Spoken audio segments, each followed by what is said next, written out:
is the Demons from Outer Space. It is an episode in the hundreds. Joining me, Dylan McCandless, Super DM 64. Hey, everybody. So, Dylan, this is a semi-quasi special episode, and it's going to be a fun episode, nevertheless. But it's been kind of hard to describe. It's kind of a tangential tie-in to what we've been doing the past few days. We've been doing addendums to the Week of Kong, commentaries on the 2 cartoon shows that we left untouched during the Week of Kong, as well as Skull Island, which wasn't out when we did that. So now we're going back and covering that ground. However, what Bill's dancing around saying here is that we're not doing the thing we said we were going to do last week. Oh well, that's a given.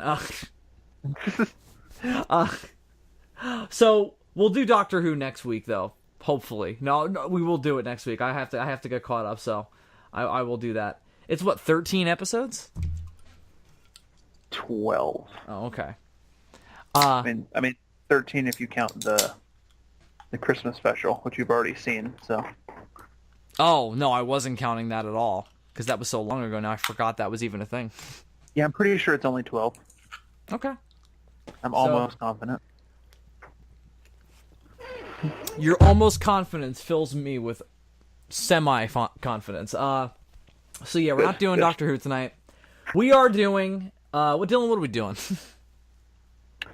Oh, well, we've talked about all the Kong things that we had access to in the Week of Kong, and tonight we're gonna close the book on Kong by talking about Kong projects that never came to fruition. There are more of them than you might think. And more of them than we're going to talk about. There's a whole chapter in my big book of Kong called The Kongs That Never Were. Not that long of a chapter, to be fair, but it's got a lot of sections. Yeah, I literally read it and then reread it in 10 minutes. Yeah, but I sent all of that to Bill. He's read the same material I had. I've got it right in front of me, and we're going to go through these one by one and talk about, like some of them are really fucking weird, and then other ones are, so fascinating that I just kind of wish they had happened. Sometimes they cross over. There are other Kongs than are listed in this list. I might mention one of them at the end because I did a little bit of reading on that one before we got on, but we'll see. But this is a pretty complete and also meaty list of stuff that I maybe hadn't heard of before, and definitely a whole buttload of information I didn't know. I know a lot more about unmade Godzilla movies than I do unmade King Kong movies, as I learned by reading this. Indeed, so, there's an entire other chapter in the book all about different versions of Kong outside the main films. That includes the cartoon stuff we've watched, and also films that are inspired by King Kong, such as Mighty Joe Young, and also rip-offs such as A*P*E. But it also includes something that I never knew about, which was that apparently there's an Indian version of King Kong, a Bollywood King Kong, and there's also a sequel to that Bollywood King Kong movie. Son of Bollywood King Kong. In which he fights, let's see, what was it that he fought? Hold on. Just trying to... Please tell me it's Bollywood Godzilla. Oh yeah, the sequel to Bollywood King Kong is called Tarzan and King Kong. So just imagine that one, everybody. Oh. Well, at least Tarzan's in the public domain. Yeah, I'm pretty sure that was the thought process. Although we'll learn that there was a time where people thought that King Kong was in the public domain, even though it really wasn't. Or kind of was. We'll talk about it. But there's a lot of ground here to cover, and what's interesting about Kong as opposed to Godzilla is that Godzilla never really stopped. Godzilla always kind of kept going.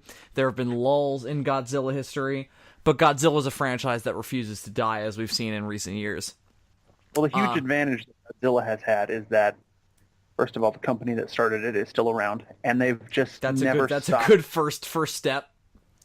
And they've just never stopped making films. Also, they took breaks now and then, and they've licensed to other people occasionally. But for the most part, Toho has just been straight up making Godzilla movies for going on, 60 years, 50, 60 years, something like that. I mean, a couple over 60 now. Whereas with Kong, Kong was an RKO property, which was big at the time, but is now dead. And they've had all kinds of weird licensing shit going on all over the years. I cannot even tell you who in particular owns the rights to King Kong right now, aside from Marion C. Cooper's estate owning the original novel and all of the like basic concept and story ideas, as opposed to the original film, the copyright of the original movie, I don't know. It's Warner Brothers, isn't it? Like, I guess Warner Brothers has it now. I want to know if Universal sold it completely or if they just lent it to them. That's what I want to know. Because Universal and Legendary are in bed now, mostly. They're making Pacific Rim Uprising together and pretty much everything else that Legendary is making outside of these MonsterVerse pictures. well, who did 05? Was that... That's Universal. No, that's Universal. Okay. Because you gotta remember, D, there's a fucking King Kong attraction coming, like, they're building it now on Universal, like, in the Universal parks that's based on 05. How weird is that? How crazy and bizarre and, like, imagine kids going to that and then they see Skull Island and they're like, what's the distinction here? Yeah. You know, like, that would have fucked me up when I was a kid. I mean, no, I wouldn't have, because I would have made sense of it, because I would have been familiar with both versions. But kids who don't know King Kong, like, are they like, which one's the real one? Basically, if you think about all the weird licensing problems that Godzilla has had in terms of, like, releasing his movies internationally, like, to the point where I don't even know who owns the rights to release some of these movies. That's kind of what's happened with Kong, only it's on the production side. Yeah, that's a really good way to sum it up. And what I think it's led to is it's led to just this fear and apprehension to do anything with him. Because A, the original movie is so iconic and important to cinema, but also B, it is sort of a it's a very... Kong is it's a simple story, but it's also a very, like, finite story, is the word I was searching in my head for. Like, it's very basic as to where it begins and where it ends. There's no ambiguity. Carl Denham wants to go to an island. He goes to the island. He finds an ape. He brings said ape back to New York. Ape dies. End. Oh, and there's, like, a girl in there somewhere. That's King Kong. And most of the stuff that we're going to talk about is an attempt to do that again, just in the era in which they're trying to do it again. Which I think a lot of them have a lot of, like, there's a lot of credibility to that idea, and there was a lot of worth to it. 76, in particular, is a good example of why that idea alone of just taking the same story and doing it in the present day is still worthwhile. However, I think that it has also led to, again, this apprehension to do anything new with Kong and to produce any of these films. Although, usually what the theme that I came across when I read these was, man, it seems like it's expensive to make movies with giant monkeys in them. And that leads to people shutting down these productions a lot of the time. So, what else do you want to say before we get into it, or should you just get right into the list? No, I think we've pretty much summed it up. It's a big mess, but it's a very interesting mess. It's a fascinating mess. It's going to be so fun to discuss. It's going to be a great time. So let's get into this. Well, for the first one on the list, I mean, we're starting off with a really weird one, right? Like, this is insane. This is A, it's something I had never heard of, and B, it's something I maybe wish I hadn't heard of. No. So the first thing on the list is something called The Lost Island from 1934, and essentially it's a parody of King Kong, in Technicolor, complete with singing and dancing numbers. It says. But they made this one, right? Most of it. Hold on, let me work my way through the paragraph here, and I'll tell you. Apparently, all of the human characters are portrayed by marionettes designed to look like famous stars of the day. Yeah, that I remember. I distinctly remember the puppets. But it's not the monsters. It's the humans. The humans are puppets. It's like fucking Thunderbirds. Kong was portrayed by somebody named Charles Gemera, whose work had been a huge inspiration on Rick Baker during the maker of Kong 76. So that's interesting. So he was this guy in a suit. Yeah. Apparently, there's been a long-running rumor that he actually played King Kong in the original movie because, for years a lot of people didn't know that it was stop motion. Right, we talked about that in the 33 commentary. That's fascinating. And I guess that rumor comes from the fact that he actually did play Kong in this parody. Which I guess they didn't finish. They shot like some of it. So he must have been like the only actor in the film, like, because he was the one in the suit. Because I guess the idea there is if you're going to do Kong in a suit in the 30s, you have to have because you can't do green screen or not green screen, but rear projection or whatever with that kind of effect. So you would have to have like a guy in a suit picking up the puppets. So I guess it makes sense in that very specific way. Yeah, apparently the dinosaurs were also portrayed by costumed actors. So that's why the human characters were marionettes, so that they would be small against the dinosaurs and Kong, who were played by full-size people in suits. That's kind of a clever way, an early attempt at suitmation. I mean, it's bizarre and outlandish and probably looked terrible. But yeah, no, it was clever. But yeah, the film, which was directed by a choreographer Leroy Prinz and produced by King Kong's Orville Goldner for the Christie studio, proved to be more expensive to make than originally anticipated, and production was stopped when the money ran out. Yeah, I mean that's always the story. Yeah. So what do you make that I mean, interesting? I mean, it's one of the more interesting ones because they actually made most of it. It seems like. And it's also interesting because it's official in terms of like one of the producers of the original movie was like, yeah, let's do this. And it doesn't seem like there were any rights issues. Like it wasn't like RKO or Cooper or Shodzak or anybody was like, fuck this. It seems like they were like, yeah, that we're going to make a parody of King Kong. I find it interesting that would have happened so quickly. Would you think this would have been feature length?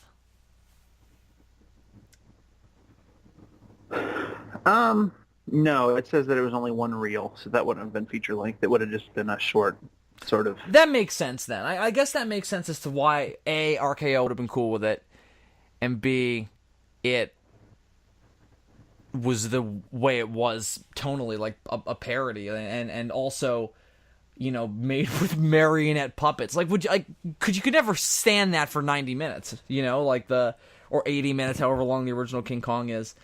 Yeah. The fucking a guy in a big ape suit throwing around puppets. Also, dinosaurs in suitimation is really hard to pull off. Like, the best example of it is without a doubt the Godzillasaurus from King Ghidorah. And even that's not totally airtight. Yeah, as much as I love The Last Dinosaur, there are some times in there where they really struggle. I mean, look at in Rebirth of Mothra 3. Those are those little puppets or toys, or were they guys in suits? I think they must be puppets of some kind. Yeah, I was trying to remember because they definitely weren't suits. There's that one. They look too good to be suits. There's that one moment when. Isn't that amazing that we can say that? There was that one moment when Cretaceous King Ghidorah was eating the T-Rex, so I imagine that was just a puppet in the suit's mouth. That's how I would assume it would be done. I mean, even Gorosaurus, who's might be a better example than the Last Dinosaur, but not as good as Godzillasaurus. Not right. Partially just because he's not in the movie very long. So the problem is how you do the tail. And the Godzillasaurus struggles with it as well. Like, there's some weird shots where they have, like, a big, like, a life-size piece of it, and they slap the tail against it to make it seem, like, more nimble, Because he doesn't stand like Godzilla. He stands a little more hunched over.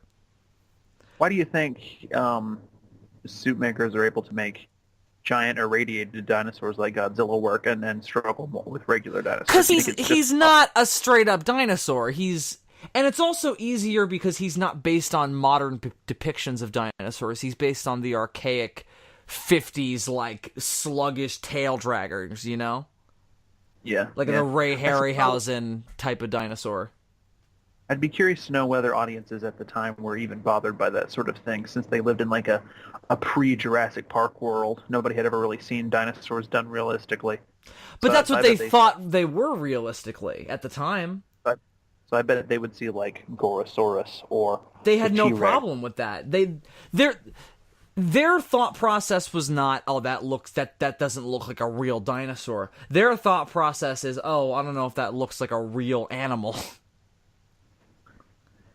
Or maybe Gorosaurus is a great suit, though. That's better than the Godzillasaurus, I think. But the benefit there is that he's closer to a Godzilla in his stance and everything. But I think regardless of that, he is without a doubt the best dinosaur suit ever done on film. Yeah, even the most laughable dinosaur suit that I can think of from an actually pretty good movie is from The Land Unknown. The T-Rex. That's not as bad as you would think it is, though. There's some good. They do some good stuff with it in that movie. But yeah, no, Godzilla lines up more with that aesthetic. It looks a lot worse in the trailer for the movie. Yeah, it does. It absolutely does. It looks a lot better in the movie. Weird. But yeah, I think at the time people didn't give a fuck. I think if anything, the problem with this real long King Kong parody would have just been that it would have been difficult to do anything with him later. I guess I don't know, but they didn't make it anyway, and they didn't do anything with Kong later. So until 20 years on. I wonder if any of the footage that they actually shot survived. I would love to see stuff from it, especially if it's got fucking puppets in it. And I would like to see what that's what we started on, the dinosaur suits. I would like to see what those look like. Yeah. I'd also like to see this guy playing King Kong. Especially if it inspired Rick Baker. Yeah, really. I guess it's his work and other stuff that inspired Rick Baker, because obviously this never got released. But interesting. All right, you want to move on? Yeah, definitely. All right, The New Adventures of King Kong, 1934. We're still in 34. This is slightly more interesting, though. So apparently Cooper wanted to do a third King Kong movie after Son of Kong. The weird thing is, though, it's not really a sequel to Son of Kong. When you read the concept, it's sort of an in-between quote. That's what I was thinking, because it says sequel, and I'm like, it's not, though. It takes place during the events of the first film, specifically on the voyage between Skull Island and New York. And I can almost see the merit in that idea, because that is sort of a huge portion of the plot that's missing that we don't know about, yet it isn't really necessary to the overall flow of the movie. I always liked that in 76 we got to see a little bit of the voyage. But but the idea is that they stop on an island they get shipwrecked there. That's right. It's basically another Skull Island. Essentially. They get shipwrecked on an island, and while they're trying to repair their boat, they start getting attacked by these weird creatures that live on this island. And in order to defend themselves from these weird creatures, they release Kong. He fights off the monsters, and then they have to recapture him so that they can take him back to New York. And basically... That's actually a really fun idea. Basically what happened was he pitched this to Schoedsack, and Schoedsack was like, dude, we've already milked this concept. Which is also absolutely true, and I commend him for that because of how Son of Kong turned out. But at the same time, that is a good, fun idea. As cool as it would be to be able to say, oh, the original Kong trilogy, I don't know. It is a fun idea, but it's also it doesn't work as a movie, though. You do this as a comic. You do this as like a fill-in comic. This would be great as set in the... No, you don't do this as set in the Joe DeVito world, because they do... The Joe DeVito Kong fills in the gap of what's going on the boat. But you could do it just in any other random version of the 33 story. It would be awesome. You gotta make the island different, though. I would say you do it as inspired by some kind of different... You don't do dinosaurs. You do some kind of different type of creature. Maybe big or big mammals, big lizards. But no, you're saying things that are all on Skull Island in the original movie. I'm thinking more along the lines of Jason, the island they go to in Jason and the Argonauts, weird mythological stuff. A giant metal statue? Maybe not that, but Which island from Jason and the Argonauts are you referring to? I don't know. maybe like giant crabs, fucking, I don't know. You got to do some kind of different aesthetic. So I thought mythology. So creatures from mythology, big birds, or you just do a different ecosystem. Maybe you do that more on a mega animal aesthetic. You do like, again, giant birds, big crabs, maybe some big, like, I don't know. Maybe you do like another giant. Maybe like you do like a rival for Kong. Like was the thing on this island that's king. Yeah. Whatever the equivalent would be. The only huge problem I have with this concept, and why I'm ultimately, I guess, glad that it didn't happen, it's a little bit of sequelitis going on here. I mean, and I know Son of Kong had that too, but at least it was them going back to the same island, so they had like an excuse for it. Here, it's like, oh, we crashed on another island, and look, this one also has big monsters. It's like, really, the island should, if they're gonna do that, it either has to be close to Skull Island, in which case you just have remnants of whatever was there, which is kind of boring, or you have to create some kind of like interesting scenario for them to end up on another island, and then some reason for it to also have weird creatures on it. Again, I think you said in a different part of the world, like somewhere like in between New York and Skull Island. And you base it around whatever animals or mythology is there, and then you come up with the island from there.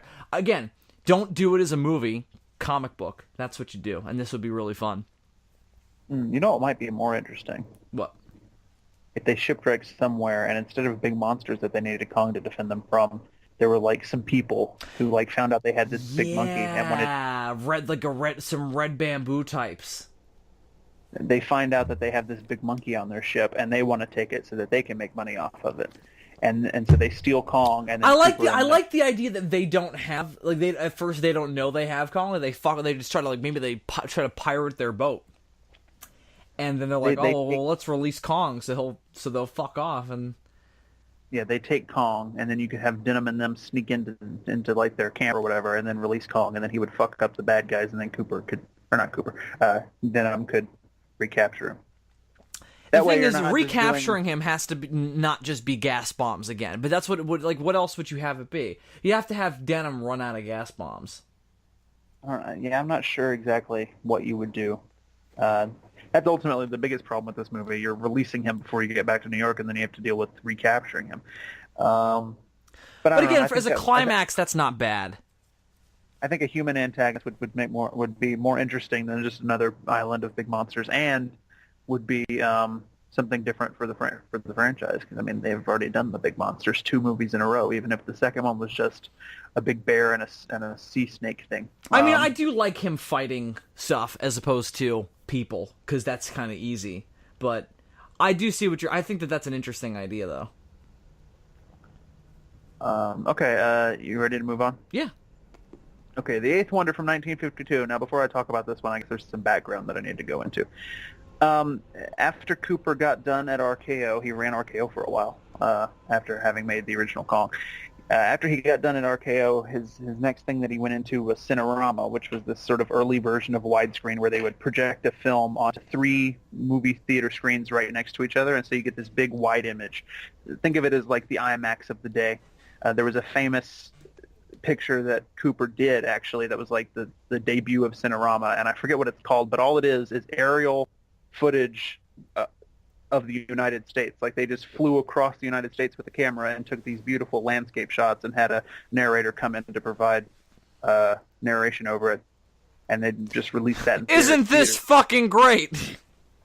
And then they released this in theaters, and people were blown away by this new technology. And so he worked at Cinerama for a while, and eventually, in 1952, he got the idea to do a remake of King Kong in the Cinerama format, and it's called The Eighth Wonder. And the really interesting thing about this is not only was it Cooper wanting to produce another Kong movie, he actually got O'Brien to come back, and Willis O'Brien was working on effects for this thing. And unfortunately, Willis O'Brien died before the stuff he was working on could be completed. No, it was that the guy who was helping him died. O'Brien didn't die until the late 50s. Until like okay. Late, maybe even later. Yeah, But okay, yeah, you're right. I reread that sentence now. Yeah, the technician that he was working with died. The project got put on hold. because Then they eventually, actually figured out a way to do it, but the guy died before they could perfect it, and then they were like, well, nobody else knows what the hell he was gonna do, so I guess we're fucked. so they put the project on hold. I guess the idea was that Cooper or O'Brien or somebody would eventually try to figure it out without that guy. But they put the project on hold, and then eventually Cooper wound up leaving Cinerama, so the project was canceled completely. This would have been fucking amazing, I think. Yes, I ultimately. Well, I guess I was about to ask you something. I'll save it for after we talk about the next thing because it relates to that. But what do you think the story would have been that would have made it different from 33, if anything? Just time period? Probably time period. I don't know how different it They would have definitely would have said it in like the present day. There is no way in hell they would have been like, well, we're gonna go back 20 years and set it in 1933. They would have been fucking idiots. That's a hard question to answer. Because it was definitely intended to be a straight up a remake. It was sort of inspired by the fact that the original film had been re-released in 1952 and had made buttloads of money. So it would have definitely been a remake. And since it was being made by the original guy, I want to say it probably wouldn't have been all that much different, honestly. Because I think the thought process, because I mean, he started with the effects, so kind of shows you where his priorities are. I think the idea there is it's more about updating the look of it and the scope of it than updating the actual story or narrative. Well, and it wouldn't be the first time that in this case, not a director, but a filmmaker, a person who was behind a property. It wouldn't be the first time that they remade their own thing just because they could make it like bigger and better. Cecil B. DeMille made the Ten Commandments twice, once silent in the, I want to say 20-something, and then the version that we're all familiar with Charlton Heston. Which came out in what decade again? The Charlton Heston one? Yeah. Hold on, let me Google that real quick. Entirely sure. I want to say like 50s, right? Because it's Heston. It's got to be. Yeah, well, because it couldn't have been earlier than that. Otherwise, he would have been too. Because he wasn't old in that one. He was young, and then they made him look old at the end. Right. Yeah. But 1956, whereas the original was, I want to say like 27 or something. Anyway, this was a thing that happened occasionally. And so, yeah, I'm pretty sure since it was Cooper, 23. Wow, that was even earlier than I thought. So since it was being developed by Cooper and he was the guy behind the original, I would imagine that aside from time period, there wouldn't be a whole lot different about it, which would be a bummer. Yeah, you would wish that they would like try to take a different approach. But I doubt. I imagine it would have been Carl Denham, filmmaker, going to an island, get to Andero. Yeah, but ultimately, the reason I wish sailor. But ultimately, the reason I wish this had happened is that it would have been a visual treat. It would have just been stunning. It probably would have been a good movie. It just would have been 33 again. Yeah, it also might have pumped some new life into the franchise, which we wound up not getting over here until the 70s. I mean, obviously, Japan did some stuff in the interim, and we had the cartoon. But do you think we would have had King Kong versus Godzilla if this would have gotten made? That's a good question. I mean, probably not. Well, if it would, maybe it would have, because if it would have been, it would have come out, been done, you know. But imagine if this had come out and been successful, and maybe they started doing sequels of some shape and form. Yeah, well, I guess that's the question. If they make sequels to it, then yeah. And they turn it into some kind of a big franchise. I don't know. This isn't the franchise era of Hollywood, though. That's like the 60s when you start getting into that with Bond. Like, in a post-Bond world, I can totally see that.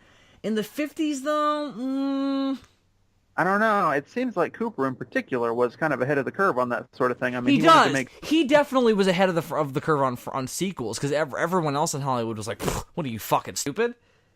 Yeah, occasionally you get like a Bride of Frankenstein or something, but for the most part, because all the Universal monster movies like almost go out of their way to make themselves not sequels, even when they are. Yeah, you know. So I mean, think before film was a thing. I mean, the other big narrative storytelling mediums are like books and plays, and they rarely do sequels. It was But sort there of are literary franchises though. Like Sherlock Holmes is your big one. that's a big one. That was more of a serialized thing, though. You didn't used to see a whole lot of like people who wrote a novel coming back later and being like, "Here's a sequel novel." Now, obviously, that's all the rage. Yeah. I mean, a few years ago, we got a sequel to The Shining, for crying out loud. Like, there's no limit. But I don't know. I want to know what the story was going to be, and then I feel like I would have more to say. But right now, I have more things to say about the next one.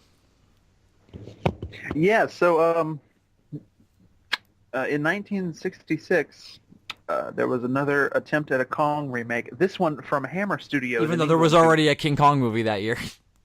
Who many of you might be familiar with for their horror films of the 50s and 60s, sort of taking the classic monsters that we all knew from Universal and reinterpreting them in new, exciting ways. I am, of course, a huge fan of the Hammer Dracula film starring Christopher Lee.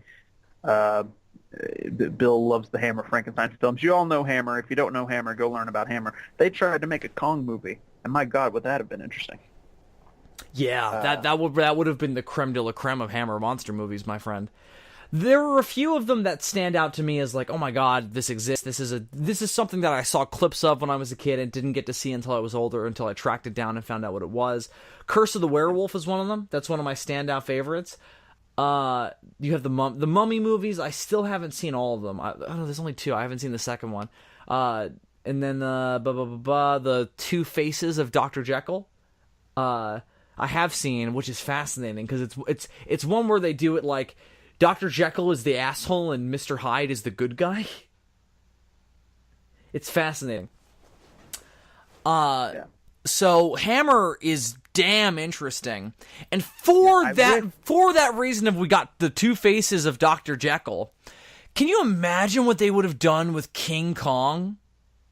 Yeah, I mean, I kind of imagine that effects-wise it might have looked a bit like Konga, but that the story-wise they would have come up with something really interesting. I wonder what the effects would have been like. Have you seen 1 Million BC? I mean, realistically, if we want to get a sense of what this thing would have been like, we should probably watch that. Yeah, I need to see that. That's one that I've always meant to watch. I wish there was more information in this book about the Hammer attempts at Kong, but it doesn't seem like they got very far. Basically, what happened is they couldn't get the rights. RKO was like, "Fuck off." Yeah, essentially what happened. 1966, they tried to make a Kong remake. RKO wouldn't let them because at that point they had a no remakes policy, and so instead they made 1 Million Years BC, which is a remake of a previous science fiction film called 1 Million BC, and 1 Million Years BC is notable for featuring not only special effects by Ray Harryhausen, but also Raquel Welch, who some of you might know from Bond. Which Bond girl was she again? Which one? I want to say she's the first one, isn't she? Raquel Welch? No, sir. That's Ursula Andress. That's Dr. No. That's Dr. No lady. Raquel Welch? You're right. Maybe she was from Russia with Love lady?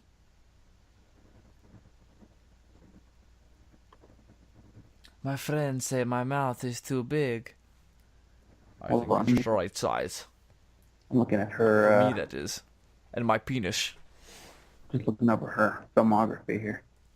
You know what? I'm starting to wonder if she actually was a Bond girl or if I was just misremembering. Yeah, I have no idea who the hell that is, so... All I know is she was in a bikini because the article told me that. Okay, I'm looking at her filmography. I don't think she actually was a Bond girl. I was probably getting her mixed up with somebody else. Her mouth was not too big. She is infamous for something. Is it just this movie? Yeah, for the bikini. Oh, she was also in the third Naked Gun movie, so that explains it. No. That's where I know her from. Naked Gun 33 and a third, my third favorite of them. So, first things first. And then Hammer tried to get the rights in 1970 again because they wanted to try again, and they even got Ray Harryhausen signed on to do the effects again, but RKO was still just wouldn't. So Harryhausen was going to do it the first time, which, oh my god. I mean, the fact that we never got Ray Harryhausen's version of King Kong is a crime. Yeah, I mean, we kind of got a little bit of what that would have been like with Mighty Joe Young because he did that with O'Brien. That's true, and he has the same roar as King Kong. And also, Valley Guanji is a very, very loose remake of King Kong, and a lot worse. That movie is so interesting. It's got so much potential, but I don't like it very much at all. But Ray Harryhausen with a Hammer Kong, my God! Imagine Terrence Fisher directing this thing. Like this would have been the shit. Imagine, because Hammer recycled actors all the time. Imagine having Peter Cushing and or Christopher Lee in there somewhere. So let's cast it then, because they definitely, both of them would have been in there. So this is 1966. Christopher Lee and Peter Cushing are kind of middle-aged at this point.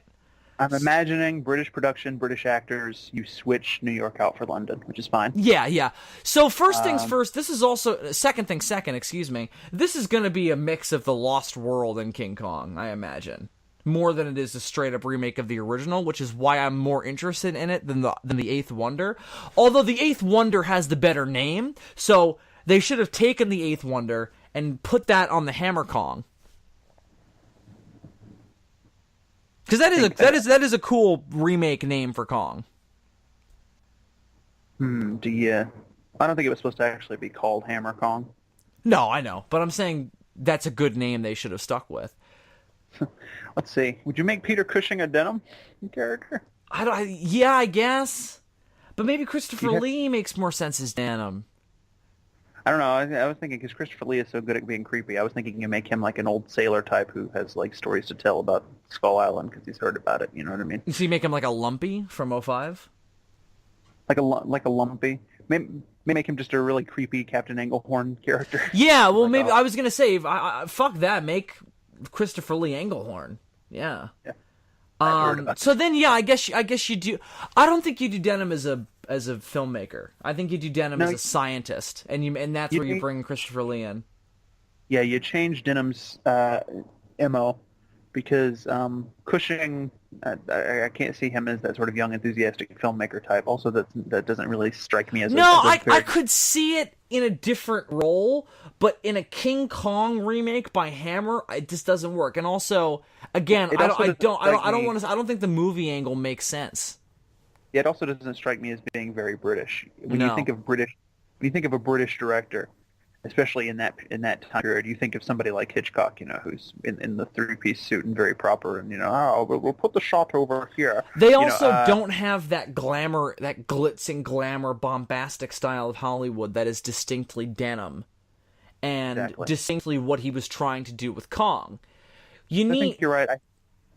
I think you make Cushing like a scientist. You know who else would be an interesting person to put in this movie if they could get him? Would be a young Michael Goff. Yeah, no. Totally, because you got to get somebody for Jack, not Michael Goff though. I don't know. You got to get somebody for Jack though. You need some kind of young heartthrob. Fucking Michael Goff was really good with Peter Cushing and Horror of Dracula. He is good in that. I think you make him like a research assistant or something. Yeah, again, I think you definitely put him in there. But the question is, what do you do as far as a girl is concerned? Now, I don't know. I imagine you make her like Denim's niece. You don't do. Problem is, I don't know any of those Hammer actresses' names. Yeah, because they all die. They're all pretty expendable. There's the best one is probably the one from Frankenstein Created Woman. Have you seen that?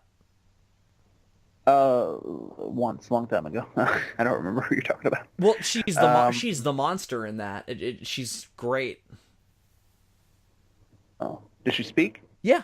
Well, again, the monster was different in every movie in that series, and more often than not, because I only one or two of them are the traditional like. Rrr! All the other ones are like people in fucked up bodies. And she was one of those. It was a weird movie too, because that was the one where Frankenstein not only discovered how to, transplant body parts and bring people back and reanimate dead tissue. That's the one where he learned how to transport the soul. And that's why she was the way she was, because she was two different people, two different souls mixed in the same body. That's why she was so fucked up and she killed herself in the end. Anyway. Interesting. Yeah, it was a good movie. I like that one a lot. It's one of my favorites. Well, other than our speculation on Hammer and who Peter Cushing or Christopher Lee could have played in the movie, I mean, I can picture it. I think it would be a really good movie. I'm sad that it never happened on either of these occasions. You know, of all the ones, this is the one I wanted to see the most, probably. All right, so moving on, in 1974, there's another remake that was attempted to be made by a animator and special effects artist named Jim Danforth, who wanted to do a remake. Of course, RKO was still very much against remakes, so they wouldn't give him the rights. And then he discovered that they didn't have the rights to the novelization, and so he went after those rights. RKO found out, and they threatened to sue. He didn't feel that he had the money necessary, even though he was pretty sure that he was in the right legally. He didn't have the money to put up a legal defense, and so he had no choice but not to proceed. So yeah, just another attempt at a Kong remake that got shattered by the wayside. What do you think of that? All these 70s ones have the distinct issue. Well, it's not really a problem because it's a thing I like, but they all had to be based on the book because of this weird legal loophole they were all having to exploit. Because RKO wasn't given the rights to anybody except Dino De Laurentiis. Mm-hmm. Or Universal in a weird shady meeting and then deciding not to. So, you know, they're all limited by how much they have to be based on 33. You know? Like, and that's pretty, it's pretty stalwart. However, this one we don't really have a lot of info on. The next one that he ended up working on is the one that's really the one that got the furthest. You know, of all these unmade Kong movies, it's the one we have the most info on. Yeah, I didn't really know much about Jim Danforth, so I did a quick Google search. According to Wikipedia, he's probably best well known for a movie called When Dinosaurs Ruled the Earth, which is sort of a sequel to the 1 million years. It's a sort of sequel to 1 million years BC, the Ray Harryhausen Hammer film that got made after the last Kong remake failed. You have that. Have you watched it yet? I know that you bought it. So you couldn't put any input onto talent here. I know what the effects look like in it, and they're not bad. They're not as good as Harryhausen, but they're more in line with like your kind of like, oh, this is a monster movie from the 70s. Like Gotcha. your Crater Lake monsters. Which may have been his actually. But not the point. The point is that I would have preferred a stop motion Kong movie in the 70s over a not Rick Baker suit Kong. Even though Rick Baker stood behind the suit that the Legend of King Kong said that they had, he said like, oh, it was pretty good, but Jim Danforth's Kong, if it had happened with him behind it, probably would have been superior because of the effects. Story-wise, he didn't really say anything. He didn't really give any indication of what he would have done outside of just basing it on the book. So, it's hard to say. But effects-wise, it sounds pretty fucking cool. Yeah.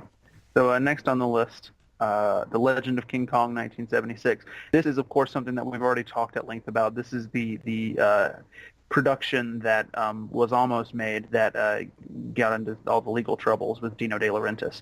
Basically, this movie and the 76 that we all know and love were in competition to see which movie could get made.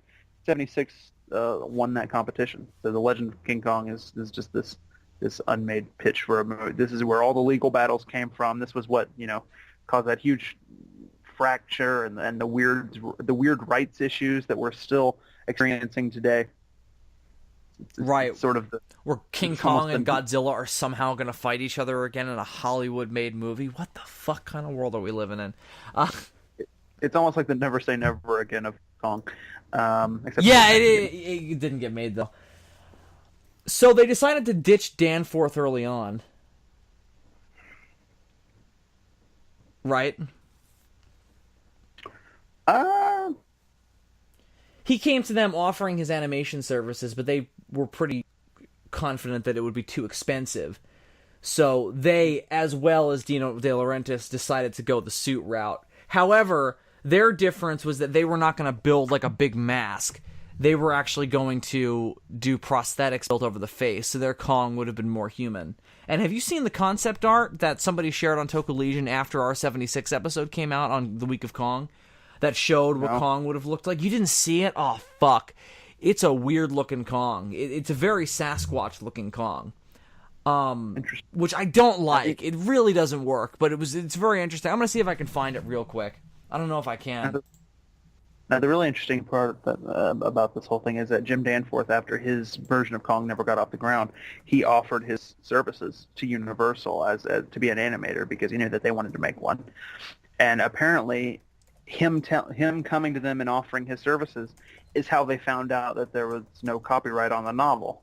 And that's how they found out about that, and then did that whole sort of countersuit against De Laurentiis. So he basically just he didn't get to work on anything, and he just sort of made the legal troubles sort of bigger. Right. He only gave them fuel for their own fire. Yeah. According to the guy who wrote this book, the script by Bold Goldman was actually quite good. I don't know. I hope I can get that online, because I'd like to read that. I would love to find a copy of that script. It's set in 1933, so they went the 05 approach. Oh, wait until you see this fucking thing. This is Danforth's concept art. Wow, this is his drawing. Okay. Faithful adaptation of the original Kong storyline as represented in the novel. Goldman expanded some elements. Which you haven't read, and I have. For example, the adventure would have been renamed the Panama Queen. Triceratops was substituted for the Tyrannosaurus Rex in the Glade fight, and the Parasaurolophus was substituted for the Brontosaurus in the swamp scene. That makes more sense. Not the predation, but the being in the water. All right, so here, wait until you see this Kong. Apparently the characters were more fleshed out than they are in the original, and Anne isn't as naive. She's more in line with Dwan in 76 in that, or not Dwan, Prescott in 76 in that she doesn't want to take place in, she doesn't want to take part in exploiting Kong at the end. Indeed. Which is, I guess, also like 05, because Anne doesn't partake in that as well. Now, there were some interesting hurdles that the script had to go around because they were having to base it off the book, and they weren't allowed to use anything that was unique to the film. For example, the train sequence that I remember from 33 would have been included. He replaced. They would have had to call the boat the Wanderer, which is why the boat is called the Wanderer in Skull Island and not the Venture, which is what it's called in the movie. Apparently, according to the book, they didn't call it the Wanderer, but they changed the name to Panama Queen, so it's still not called. Oh Venture, no! In the Legend of Kong, yes, they did. They changed it to the Panama Queen. I'm saying in Skull Island, they call it the Wanderer. You know, when you see the boat in the graveyard, they call it the Wanderer, not the Venture, for copyright reasons, because that's what it's called in the book. That Kong, he looks like one of those, like, you know how some like weird like tribes do like all kinds of like facial shit to their face, and they get like these weird like noses and shit. He looks like that, or he looks like oh God, you've never seen Todd Browning's Freaks. He looks like these people that have this very specific kind of skull deformity where their head, like, I don't know what it's called. Anyway, he don't look right. Yeah, no, I don't like this at all. It's a very Sasquatchy Kong, which doesn't work for me because he doesn't look like a giant. I mean, he looks like a giant ape, but he doesn't look like a giant gorilla. I guess because Kong was, even though Kong is not a gorilla in the original movie, he's based on it. You know, he's a caricature of a gorilla. That was the whole idea of him. And this has gone very far away from that. But in a world where like 76 is happening and they stick very close to that notion of like, yeah, he's sort of a gorilla, but he's also his own thing. I guess this is the stark contrast of that. Yeah. What do you think of the idea of doing it like prosthetics and not a mask? I hate that. I think that's terrible. I think you could do it, but it wouldn't need to look like that. You could do it now because we have CG. Well, you could have done it then. I mean, this was post Planet of the Apes. They could have done some prosthetics that looked actually ape-like, and it would have been fine. And it probably would have allowed the actor more range of facial movement. But although the mask that they did in '76 was very very good at that. It had a lot of facial expressions. So, I mean, they could have done something good with that, but the concept art that they had for it, I don't like that direction. His hair is too wispy. It looks like he doesn't have enough hair. Yeah. He just looks too much like a giant dude, you know? Like, at least 76, even though he is a guy in a suit, they really hide that that's what's going on. Like, he looks like a giant ape. Reading directly from the book, even though the studio listed the film as an active production in January of 1976, the truth is that no actor was ever cast for the film, no sets were ever built, and no footage was ever shot. Universal would have to wait almost 30 years before it would get a chance to bring its Kong to the screen, and when it did, it would be vastly different production than the one the studio planned in the 1970s. So essentially what happened was Dino De Laurentiis just outran them. He produced his movie, had it out, and making money, and they just sort of had no choice but to... They didn't have the rights on. They just sort of... Well, I mean, they won a court case and were allowed to make their own version, but they waited, and then they had those several attempts in the 90s, Well, the whole thing was that they didn't get their production started before De Laurentiis's, right? Yeah, I mean, well, like you just said, no actor was ever cast, no footage was ever shot, no sets were ever built. They were totally planning on making it, but De Laurentiis sort of just beat them to the punch. He got his movie released. Why do you think they didn't just go for it and just make a conflicting one? Maybe they felt that they should. Maybe they were just trying to get all that legal red tape ironed out first. Yeah, I guess. And I also guess they were like, well, let's let him fuck up, and then we'll do our own in a few years when we can. Yeah, I have which no he doubt didn't. He absolutely did not fuck up. Yeah, I mean, I think if 76 had been a huge flop or just a really shitty movie, then I think they would have went ahead and made this movie. But it wound up being a huge hit. I mean, a phenomenal hit. Maybe the movie of 1976. I don't know what else came out that year, but I mean, it was huge. Nothing that's jumping to mind. You got Jaws the year before. You got Star Wars the year after. Maybe there was a Bond movie in 76, but I can't remember which one it would have been. I don't think there was a Bond movie in 76. Oh, it would have been the For Your Eyes Only? No. No, it's 80s. What came out before Moonraker? You can tell 80s. 80s The Spy Who Loved Me? That's when Roger Corman started. I mean, not Roger Corman. Roger Moore started to look old. I think it was The Spy Who Loved Me in 76, which is a great Bond movie. Not as good as Kong 76 though. No, but it is one of my favorites, especially. Absolutely, yeah. Spy Who Loved Me is great. No, Spy Who Loved Me is 77. Oh, so yeah, there is no Bond movie in 76 then. Yeah, nothing in 76. The Man with the Golden Gun was the previous film, and that was in 74. I have no idea. So anyway, they never got to make this movie, and they basically sat on the rights. There were a few attempts by them to finally get it made in the 90s. I mean, that was when they first approached Peter Jackson. We talked about that in our 05 commentary. Right. Part of so, those 3 hours. I actually read a bit of that script, his 90s script. Do you want to talk about that before we get into all the other stuff that they have in here, real quick, since it's connected to this Universal? Or should we talk about that at the end? Let's talk about that at the end. Okay, yeah, that's probably a better idea. So let's carry on. Then. We've been going chronologically. Also in 1976, the rest of these are going to be short because there's not a whole lot of information about them. Also in 1976, Roger Corman, jumping on the fact that apparently the novel was public domain, also announced that he was going to make a Kong movie. And that's all that happened. He announced it, and then nothing ever materialized. I would have loved to have seen what he would have done with King Kong.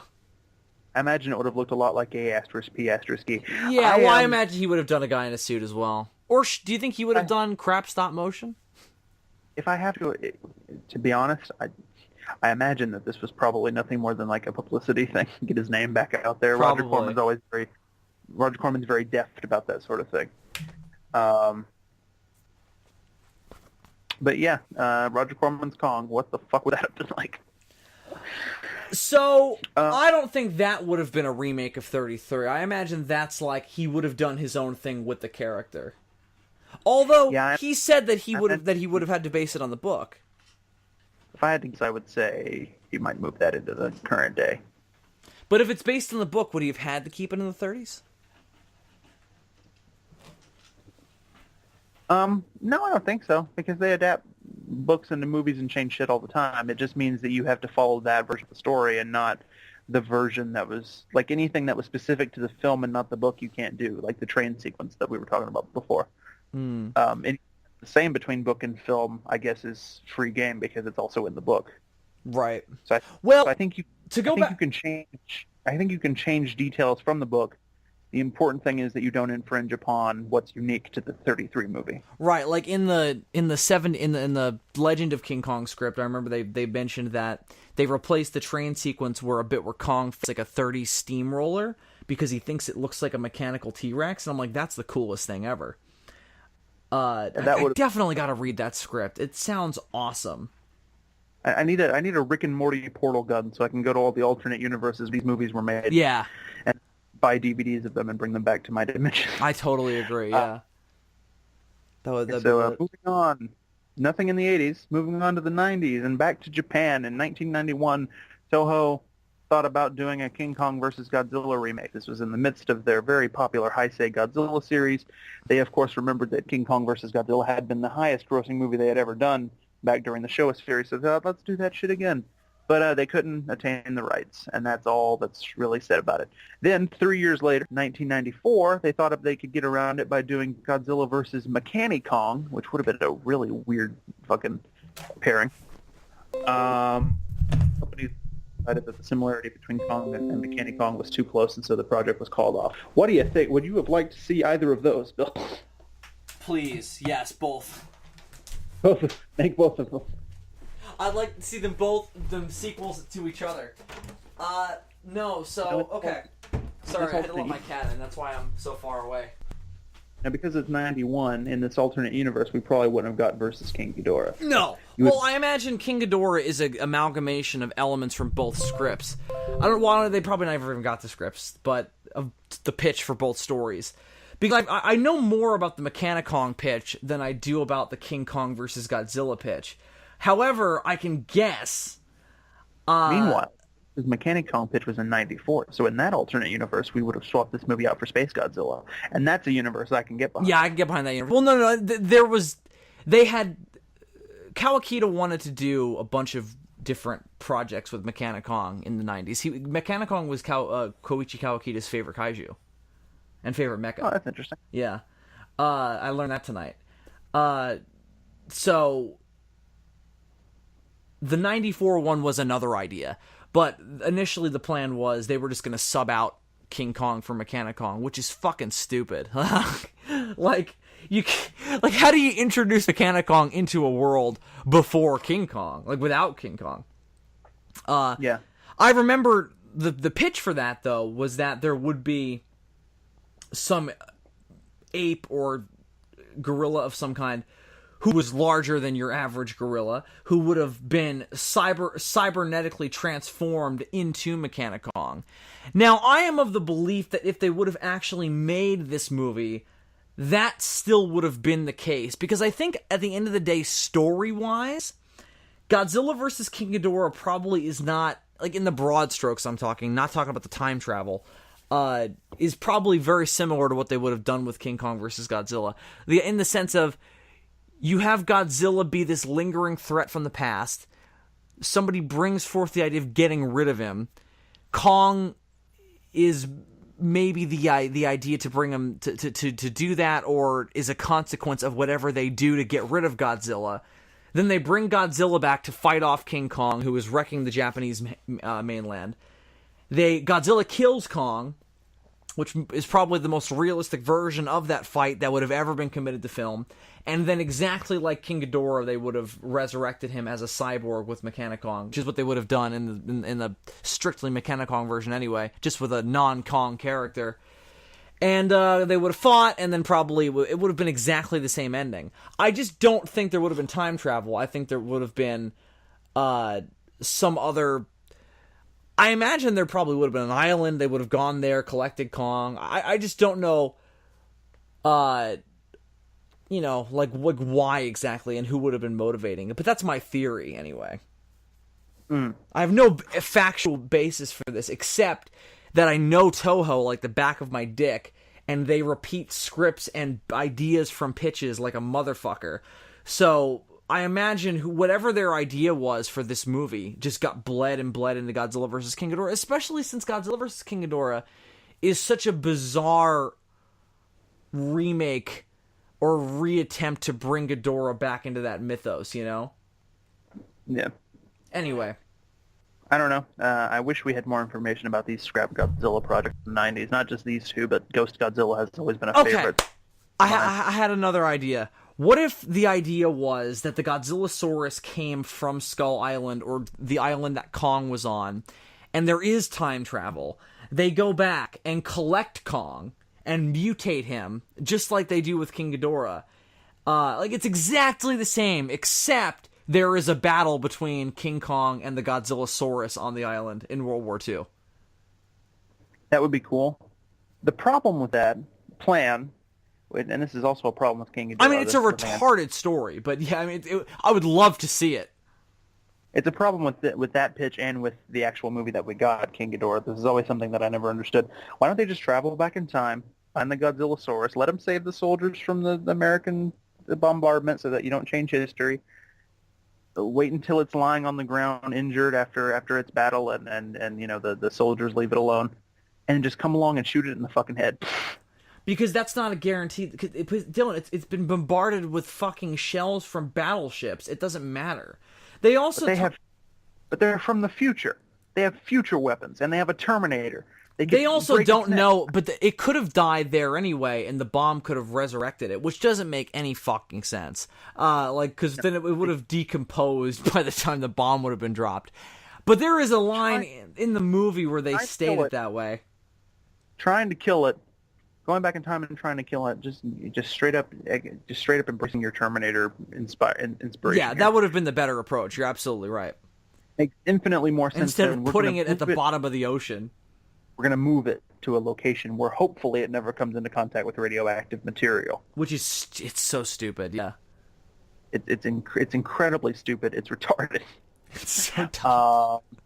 Just that movie is a gold mine of dumb writing, but such cool scenes and awesome imagery and moments. Just kill it, and then be like, oops, the whatever the fucking little baby Ghidorahs were called again, they got out of the ship. Oh well, we left him in World War II. Hope nothing bad happens, tee-hee. And then you get back to the future and you've got yourself a Ghidorah, and there's no Godzilla to stop it. Boom, your plan is a success. You have a giant monster that you can take over the world with. This is why I'm not a villain in a movie, because they're not allowed to win, and I would win. All right, very presumptuous. So all in all, I mean, obviously of the two of these, I would have preferred to have seen a straight-up 1990s remake of King Kong vs. Godzilla, not in any way relating to the story of Godzilla vs. King Ghidorah. I mean, in terms of what you do with that, I mean, I guess you just do it like the original. You have Kong be discovered, or I always liked the idea of, like, somebody gets the idea of using Kong to take on Godzilla, like, specifically. Ultimately, I just want to see the what a Heisei Kong suit. Yes, like. That's ultimately the big thing. What's our closest sort of approximation to that? Also, it's really interesting to me that they had pitched the Mechanic Kong idea for 1994, considering that you had just had Mechagodzilla 2 the year prior. I mean, I know that in our Prime timeline, we got Moguera the very next year, but he wasn't like the main antagonist of that film, you know? No, but he was a replacement for Mechagodzilla at the very least.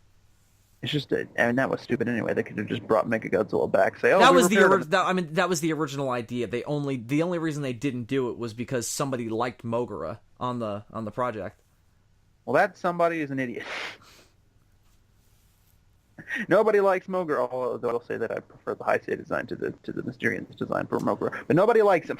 I don't know how I feel about that. Like, I like how unique the Showa design is, but like, Yeah, the Heisei one is more aesthetically pleasing.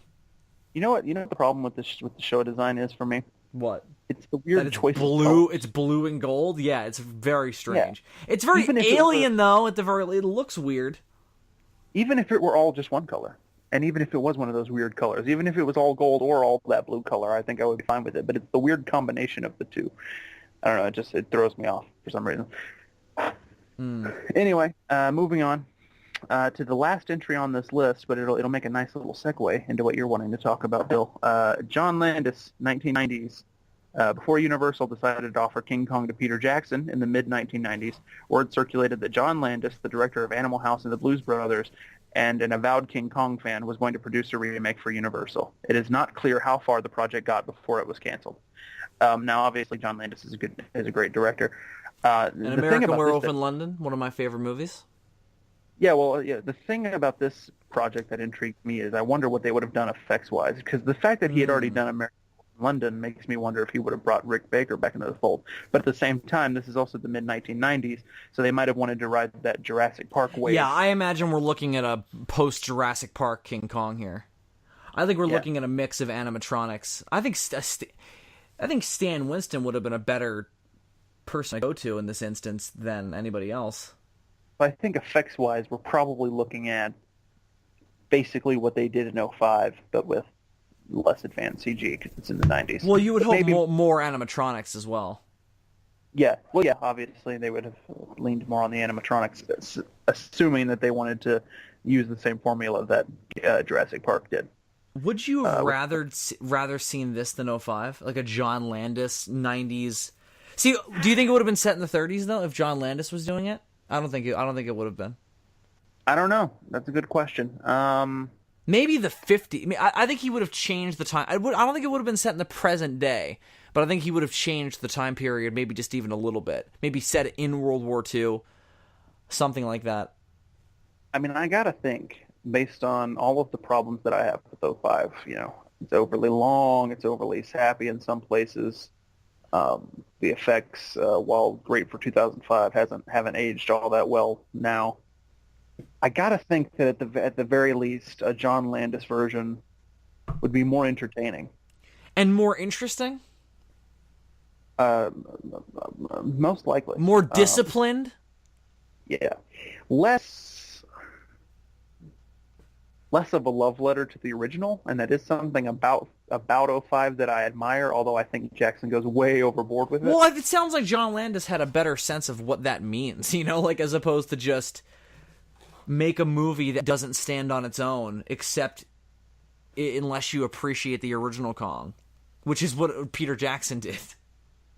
Yeah, I mean, I think there's a fine line between making a love letter to something that you like and turning it into a circle jerk, and I think '05 is, oh my god, '05 is not a circle jerk. '05 is a fucking, it's Peter Jackson sucking 33's cock for 3 hours, like a long extended blowjob. Yeah, '05 definitely crosses the line of being masturbatory, so that's a problem. Absolutely. I would have loved to have seen it. But comparing it to I mean, ideally, I'd like to live in a world where we could have gotten both, because there are things I like about '05, and we wouldn't have the video game otherwise, which is a great video game. That's true. But I just think the John Landis version, even though we don't have a lot of information about it, I mean, what I just read was literally all that is known. I think it definitely would have been better paced, if nothing else. Yeah, totally. So that's all that's in that chapter. Well, hang on. Before we move away from the John Landis one, do you think it would have been funny? Like comedy? You think, well, maybe not a comedy, but like American Werewolf in London style tone, where all the human characters are joking around like the whole movie, but all the monster stuff is serious? I would have loved that. That would have been great.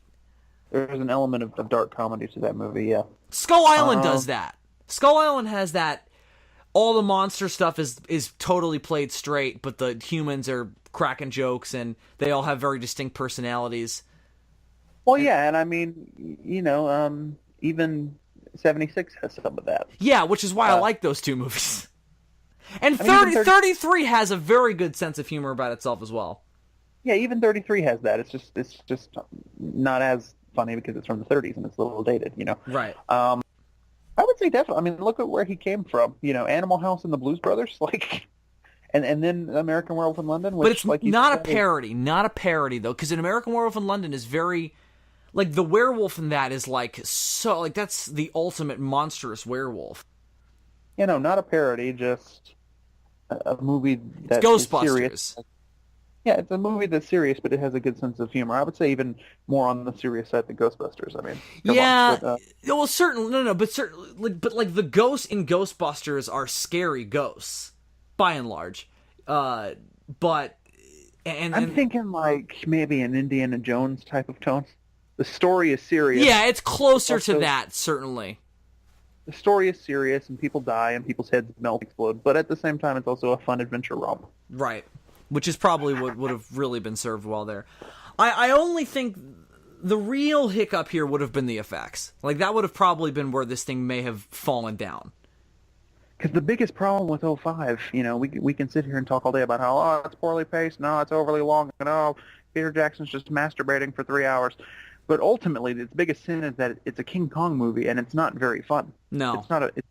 It's not fun to watch. It's not a fun adventure fantasy. There are fun sequences in it, but they're couched between hours of people on ships and Well, it spends so much time analyzing that attempt to make that kind of story that it never gets to be that story. yeah. Because there's all that, like, quoting Heart of Darkness, and it's like, hey, Heart of Dark, because there's that line where Hayes is, it's not an adventure story, is it, Mr. Hayes? No, Jimmy, it's not. And I'm like, yeah, but King Kong is, though. Yeah, maybe you should. Like, yes, it's also a horror, horror monster thing. It's escapist fiction, though. Heart of Darkness is not escapist fiction.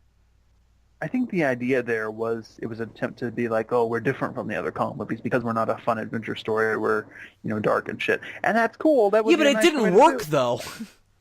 Well, it's because they don't go far enough. Yeah, exactly. It's this weird middle ground. It's trying to be both. It's trying to be, you know, a fun adventure movie that is reminiscent of 33, but then at the same time it's just trying to be this more serious take on the story, and it just winds up not hitting either goal and falling somewhere in between. Ultimately, if they want to do that and they want to be like, oh, we're not your granddaddy's Kong, then you need to make it a fucking dark, bleak, people are dying movie. You need to make the whole movie like the spider pit sequence. That's how and you make do it that. shorter. and that would be infinitely more interesting than what you made. You know, it might turn off a lot of the old fans, but I guarantee you, and new fans. But it would make its own kind of fan. I think. It Yeah, would be well, more interesting at the very least. Yeah, no, I would like a rated R Kong movie. Yes, please. Yeah, I mean, think about the sequence with the bamboo spider thing in Skull Island. Imagine if that whole movie was like that. Like, holy shit. Skull Island is a very brutal movie, though, for its rating and for its audience. It's interesting. It's brutal, but it also manages to be. I think it's all the use of the over the top aesthetic. Yeah, you know, do you remember that scene? Like when Brie Larson and Tom Hiddleston's helicopter gets taken down, it's taken down by Kong throwing a person at the propeller. Like, it's fucking so brutal. Yeah, I mean, well, then the first thing that in the trailers that made everybody go, oh, was him fucking impaling a helicopter with a tree. Yeah. That he threw through the air. Yeah. And what's cool about that is that that's not something Godzilla could do. Or any other, like, typical giant lumbering monster could do. Kong is a big, agile ape, so he can do that, which is so cool. Yeah, it's like the fucking move that you can do on Hulk Ultimate Destruction where you pick up like a light pole or something, and then you just like impale somebody with it from a distance. Like that's cool shit. Mm-hmm. I would love a Hulk Ultimate Destruction Kong game. Anyway, that's a nice little segue. John Landis didn't do the movie, and then that's when they approached Peter Jackson. So, Bill, what were you saying about that unmade Peter Jackson script for the 90s? So set in the original time period, 1930s. Differently constructed, the biggest difference about it is that Jack Driscoll is not a writer. No, yes, but I was talking from 33. He's not a sailor. He's a bad sailor, actually. They make a big deal out of that in the script. He is a total fuck up of a man, but he's also an ex-war veteran, and he went through some bad times in World War I, 1917, and that led him to being on a bad run on an Englehorn ship in the 30s, where he meets Anne Darrow, who was the daughter of an English lord who is an archaeologist who has discovered hints of Skull Island, and Carl Denham is a shady film promoter who is going to make a movie about it. They go to Skull Island, and then it proceeds pretty much exactly as you'd expect. No. So how do you like it? It's more interesting than 05. It's not great because but it's gotten more. It's more of that thing that you were talking about, though, of going further in the direction of being more bleak and more adult and more darker. You know? Do you think it would be a better movie? It would have been shorter. Because this is pre-Lord of the Rings. So yeah, I do think it would have been a better movie. So he would have had to have had more discipline when he made it. This is Frighteners era Peter Jackson. You know? It's true. Lord of the Rings definitely had the George Lucas effect on Peter Jackson. Yeah, I mean, he hasn't made a good movie since then. Yeah, and you know what? Recently some details have come to my attention about the Hobbit trilogy, which he doesn't have as much blame in that as people might think. He basically had to make that movie with very little time because of how Guillermo del Toro pulled out of the project when he did. Right. And so what essentially happened was, like, they were filming without a finished script, and like they were receiving pages like on the daily. Like, that's never a good situation to No. I mean, David Cronenberg wrote the script for Scanners on the day that they would shoot the scenes. So he's not fully to blame for what happened with the Hobbit trilogy. I would like to think that, given his love for the material, as is clear when you look at the Lord of the Rings trilogy, you know, one of the best trilogies ever, he clearly loves the material. So I'd like to think that if he was on the project from day one and got to develop it his own way, that we would have gotten something a lot better. That being said, he is to blame for the decision to make the movie cut into 3 movies, which was stupid, and he is also responsible for the overuse of green screen and shit because he's a special effects nerd. So he is to blame for those things. Do you think he's one of those filmmakers who's too obsessed with the craft and not enough with telling a good story? No, I wouldn't even put that on him. Because that's James Cameron in a nutshell. Because, again, he managed to do both in The Lord of the Rings so well. Is that the source material, though? And he almost got there with Kong. You know, there were just some things that needed Yeah, to I mean, be tweaked. let's not stand on brass taxes. Kong 05 is not terrible. It's not even bad. It's just... I've toyed with the idea of making a cut-down version of that movie, because you can salvage it. But without question. It's troubled. It's a troubled film. Yeah. Ultimately, though, I think the problem with the Hobbit trilogy was just, like I said, there were some production issues, and that made the script into a bloody mess. I don't know I think we could have gotten a much better written movie that still had the problems of being, you know, overly stretched out and not as visually good as the previous trilogy. It's like he has CG orcs in those movies. That's not necessary. The old orcs were all makeup, and they looked great. Yeah. This Kong would have been your Jurassic Park style, so I think that's kind of confirmation as to what John Landis would have done. I would have preferred to have seen this. But this is I don't know though, because I'm somebody who has a lot of nostalgia for 05. The script is far from perfect. Again, like I don't think they totally hit the idea of doing a darker, grittier Kong. There is one really great bit, though, because I'll talk about one bit of the monster action that reflects that tone. So, when Anne is first sacrificed to Kong, Kong has this moment that he also has in 33 that they extend, where he looks up at the people on top of the wall and roars at them. You know what I'm talking about? Mm-hmm. Yeah. So, in the script for this, he starts beating his chest wildly, and You know how when a caged animal starts freaking out, it'll pace the cage? Mm-hmm. That's what Kong does to the wall. He paces the wall. Then he rams it. He runs right at it and fucking rams it and knocks a couple of islanders off the wall, and he picks up one of them and bites their head off.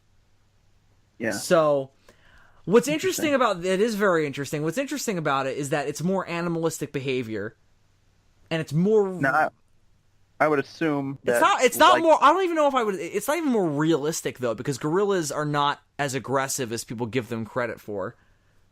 I would assume that, like the movie he wound up making, and also like what we were saying with John Landis, I imagine they probably would have gone CG for all this. Yes, without question. And again, I think in the mid '90s, that's kind of your only approach. Which is a shame, because in '98, Disney proved with the Mighty Joe Young remake that you could make a big monkey very. Yeah, that's true. There is some CG in Mighty Joe Young, but by and large, doing it with the animatronics and puppetry is. I mean, it looks fantastic in that movie. Yeah. Do you think the scale there made that easier to pull off? Do you think Kong has to be CGI in that era because of the size? He's only 25 feet in the script, though. They make that clear. Okay, so that's didn't the original sort of go back and forth from like 20 to 30? So this is like in between. We settled on Kong being about exactly 30 in the original film when we did the commentary, because we talked about that. So slightly shorter than he was in the original. Yeah. It's probably for an attempt at realism, I would imagine.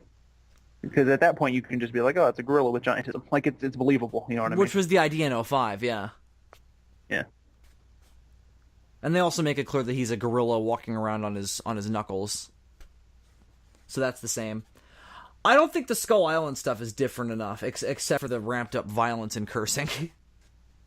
Does it I didn't get enough into it though. I didn't get far enough into it. I got up to Kong, and I know that the landscape of the island is a little different, but otherwise it's not as like.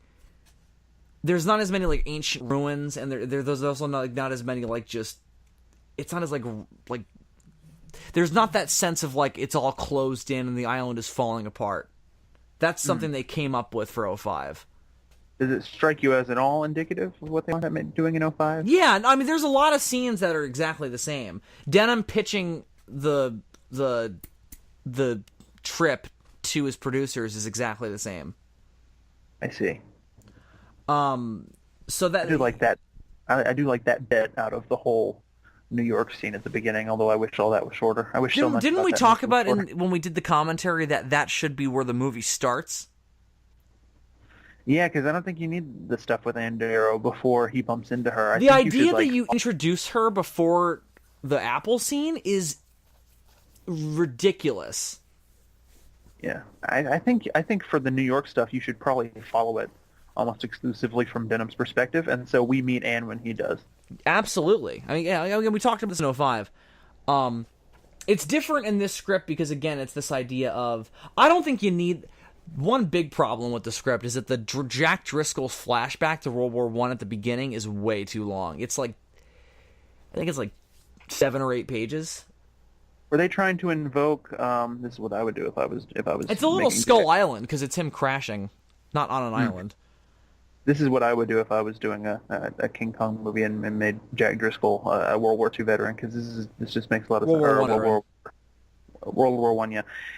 Did it strike you as being indicative of what really happened to like Marion C. Cooper when he was fighting in World War I? That whole story. That was the idea. I didn't read the whole bit. I kind of skimmed it, but yeah, that was the idea, was to recreate that story. Gotcha. But see, that's probably the biggest example in this script of Jackson going too far with the whole, oh, I love the original King Kong. If you're going to do that, it makes more sense to do it with Denham and just turn Denham into straight up like Marion C. Cooper, but exaggerated. Yeah, and make exactly. Him the guy who got down in World War I and like this grand adventurer type. Yeah. Because you watch like the special features from the 33 DVD and like all the stuff about all the documentaries and stuff about Cooper. There should be a movie about that man's life. Right.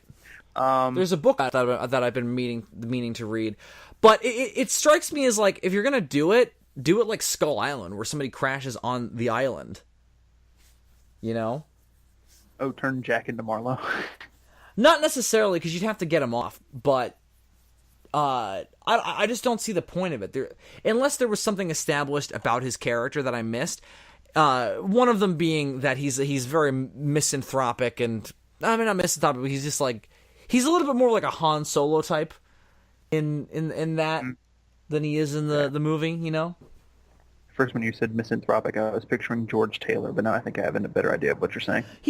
Taylor is another good example. Maybe not as misanthropic as Taylor, because he's more kind of self-loathing. He's very guilt-ridden. He fucked up, basically. He got his friend killed. An island where apes are superior to men? There's got to be a better explanation. There isn't. But all in all, it's very interesting. I don't know if I would have preferred it over 05. I kind of wish we could have both. Again, I wish we could just go into different universes and see these different movies, but... right, somebody invent the Rick and Morty portal gun. Do that, Adult Swim. We will pay all of the money. But until then, we're never gonna know which version would have been more tolerable or easier to sit through. It's been a year of my life just looking at different universes, monster movies. You know what else I kind of want to get more of? I want to know about the script for Skull Island before it became a MonsterVerse movie. Yeah. Since that all is so recent, we don't have a whole lot of the pre-production information, do we?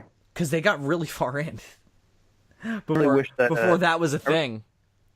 I really wish the guy who wrote this book could come back and do like an updated version and cover Skull Island, and also talk about the reception to 05, because the book came out right around the time that 05 was about to come out, and so it's all about, this is what Jackson's doing now. It didn't any of the it came out and people. He hadn't seen the movie yet, had he?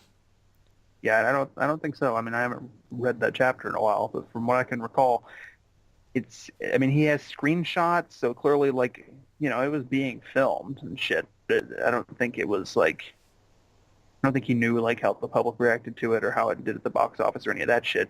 All information that is included on the chapters on all the other Kong movies. Right. So it's an interesting world of messy cinema making. But what I find interesting about it is that because Kong, the rights to him are it's so up in the air, I find it kind of more interesting than Godzilla's Unmade history. I think the concepts for the Unmade Godzilla movies are weirder and probably more interesting than the actual stories of these movies. But the actual production history of it is probably more interesting, and there's more to go on. Like that Unmade Godzilla movie from the 70s, Godzilla vs. Red Moon, that sounded crazy. And the Space Godzilla script. Godzilla versus the Devil was a thing that was supposed to happen at one point. My God. Maybe. There's rumors that was not really a thing. All of the versions of Bagan that never happened. Just so much shit. There is a great, or there was, I don't know if it's still a thing, there was a great fan trailer for Godzilla vs. the Devil on YouTube. That took clips from 70s satanic movies and other kaiju stuff to create the rough approximation of what that movie was supposedly supposed to be. But there's rumors that wasn't even supposed to be a thing. We'll definitely do another episode about unmade Godzilla movies. So we can talk about some of those. We'll probably just do our favorite ones, though, because there's a lot more of those, so we don't have to be as comprehensive. Yeah, and a lot of them are just projects will end up being slightly changed and then released as something else, Right. Like the whole production history behind Godzilla versus the Sea Monster and how it started out as a Kong movie that RKO turned down and then got turned into a Godzilla movie. Operation Robinson Crusoe is the other one that's not technically listed on here as an unmade Kong movie, the Kong that never was. But anyway, yeah, so that's unmade Kong films throughout the ages. Which one's your favorite? I already said mine is definitely the Hammer Kong. Out of the ones we've discussed, that's kind of a tie. Because one, yes, I would have loved to see what Hammer would have done with Godzilla. I mean, King Kong. I would have also loved to have seen what they would have done with Godzilla. Peter Cushing versus King Kong? Forget about it. Anyway, Godzilla. Fuck. No. I would have loved to see that, but I'm also really interested in this version of the movie that was competing with Dino De Laurentiis. The Like, Legend of King Kong is a good follow up as well. Yeah. in this hypothetical scenario where I have a Rick and Morty portal gun and can go visit alternate dimensions, I think that's the first one I'm scoping out to see how that turned out. Yeah, without question. Also, the 1952 remake that Marion C. Cooper wanted to do strikes me as very interesting. I would have liked to see if he had changed anything, or if it would have been basically, the same movie but newer. I also would have liked to have seen those amazing special effects that Willis O'Brien and the technician were working on. Man, if only he had lived a little longer, we would have had that movie. Hot damn. Yeah, so those are definitely the ones that I think I'm the most interested in. I think another big point of interest for you would be that unmade King Kong versus Godzilla remake. Oh, of course, totally. I would love that. I'm trying to find a copy of the 76 Legend of Kong script online. I'm not having any luck because there are physical copies of it that are worth a lot of money. Yeah. Maybe with the success of Skull Island, we can get more reinterpretations of Kong, more often here in the States, because we went from like a 40-year gap between 33 and its eventual remake, and then another, almost 30 years before 05 came out. Now we only had like 10. Right. And now he's going to fight Godzilla again in a few years, which will keep things going. There's a comic book series. He's about to be on the Planet of the Apes in another comic book series. There's a comic book series based on the movie. It's perfect. Yeah, put him in weird situations, make him do shit. Toho, stop remaking the original. Toho, stop being afraid of being sued and use Mechanic Kong again already. Just go bananas, everybody. Literally. Make your Kong. I'd love to see Mechanic Kong in the MonsterVerse. Make the most sense to put him there. All right. So I think if I was like given had a gun to my head and had to choose between an American remake of Mechanic Kong or Mechagodzilla, I got to go with Mechagodzilla. But if I could have both, yeah, I would probably agree with you. Depending on the story. Although I guess I'm more interested to see like an American Hollywood origin for Mechagodzilla than Mechanic Kong. Because it'd be the same. I kind of almost wish we could have got a 90s version of King Kong versus Godzilla. I wish we would have. I mean, an American version, just because, I don't know, King Kong, obviously, the 98 Godzilla, we hate him. He's not really Godzilla. Well, we don't hate him, but we hate him as a version of Godzilla. But scale-wise, he's perfect to fight a Kong. You know what I mean? Yeah, we talked about this the other night. I wanted to see a crossover between the two 90s Kong and Godzilla cartoons. I mean, we got him fighting that Robo Yeti thing in that one episode, so that was kind of the closest thing we got. And Kong fights a fire-breathing dragon in his series, so I guess that's something. I guess you have your imagination skits. Bullshit is what you have. So, yeah, that's going to do it for this week's episode. Until we meet again to discuss Season 10 of Doctor Who, I am Bill Worcester, a.k.a. Zazibar. I'm SuperDam64. Reminding you that it's a podcast, you can't see us, so fuck off, Colonel Hogan!